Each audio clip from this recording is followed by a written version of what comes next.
আর মাত্র কয়েক ঘন্টা, কাল সোমবার থেকে শুরু হচ্ছে উচ্চ মাধ্যমিক। জেলায় জেলায় পরীক্ষা কেন্দ্রে কড়া নিরাপত্তা, কারণ নিরাপত্তা বলয়ে মোড়া ঝাড়গ্রামের সব পরীক্ষা কেন্দ্র।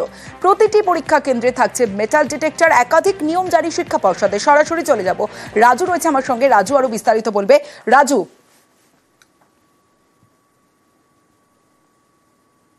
দেখো, প্রথমত বলে রাখি, প্রশাসনের তরফ থেকে সমস্ত রকমের ব্যবস্থা রাখা হয়েছে। বিশেষত পুলিশের তরফ থেকে বিভিন্ন মোড়ে তাদের বিশেষ নজরদারি থাকছে এবং যে সমস্ত জঙ্গল রাস্তা রয়েছে সেই সমস্ত জায়গায় যেমন পুলিশের কড়া ব্যবস্থাপনা থাকছে। কোনো পরীক্ষার্থী যদি পরীক্ষা কেন্দ্রে পৌঁছতে কোনো সমস্যা হয়, সেক্ষেত্রে সেখানে পুলিশ তাদের সমস্ত রকমের সহযোগিতা করবে এবং পুলিশের তরফ থেকে বিভিন্ন হেল্পলাইন নাম্বার দেওয়া হয়েছে। এছাড়াও বিভিন্ন মোড়গুলোতে সিভিকের দ্বারা তারা নিয়ন্ত্রণ রাখবেন এবং নজরদারি রাখবেন পরীক্ষার্থী যাদের যাচ্ছেন পরীক্ষা কেন্দ্রে তাদের কোনো সমস্যা যাতে না হয়।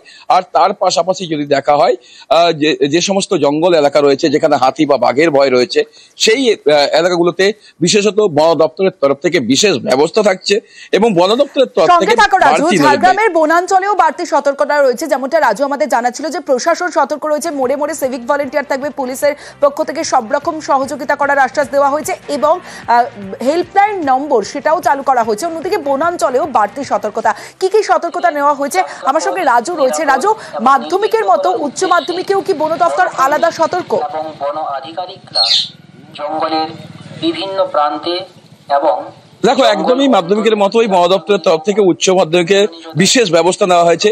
যে বনাঞ্চলে বাঘের ভয় রয়েছে, সেই বনাঞ্চলে যে সমস্ত গ্রামগুলি রয়েছে, সেই গ্রামের থেকে যে সমস্ত পরীক্ষার্থীরা পরীক্ষা দিতে আসবেন, যে তাদের যে পরীক্ষা কেন্দ্র পড়েছে সেখানে তাদেরকে নিয়ে আসার জন্য বাড়তি ব্যবস্থা করা হয়েছে।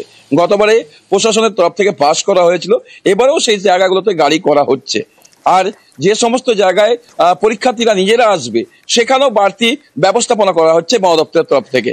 আর বিশেষত যদি দেখা হয়, জঙ্গলমহলে সারা বছরই হাতি থাকে, সেক্ষেত্রে যে যে জায়গায় হাতি রয়েছে সেখানে যেমন ঐরাবত গাড়ি থাকছে, বন দপ্তরের অন্যান্য গাড়ি থাকছে এবং বন দপ্তরের যে কর্তারা রয়েছেন বিভিন্ন রেঞ্জে, সেই সমস্ত কর্তারা সেখানে থাকছেন।